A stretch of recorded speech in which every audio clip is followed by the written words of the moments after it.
চলে আসলাম আমরা ঢাকা বিমানবন্দর। হ্যাঁ, রেল স্টেশন দেখতে পাচ্ছেন। ঢাকার পরিবেশ আলহামদুলিল্লাহ এই অবস্থায়। এখন বাজে হচ্ছে দুইটার আশেপাশে বাজে। তো এই মুহূর্তে আপনার ওই যে রেলটা অনেক বড়, ওই যে বগি, ওই যে ফার্স্ট ইঞ্জিনটা ওই সাইডে, আর এই সাইডে একদম শেষের দিকে বসছি আমরা। বেশ এনজয় করতেছি, বৃষ্টি এই মুহূর্তে শেষ, তারপরেও হালকা হালকা পিশি পিশি পড়তেছে। তো কী অবস্থা আপনাদের? আপনারা তো বাসায় রয়েছেন, আমি জানি, বাসায় শুয়ে শুয়ে তারপর হচ্ছে ভিডিওগুলো দেখতেছেন আর এনজয় করতেছি আমি। হ্যাঁ, অস্থির এনজয়, অস্থির অস্থির ভাই, দারুণ লাগতেছে।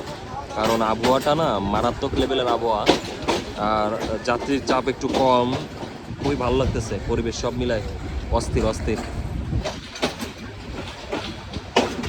আপনি যদি নতুন হয়ে থাকেন, আপনার কাছে রিকোয়েস্ট অবশ্যই ঘুরে ফিরি পেজটাকে ফলো দিয়ে সাথেই থাকবেন। আর কে কোথা থেকে ভিডিওটি দেখছেন অবশ্যই কমেন্টে জানাবেন।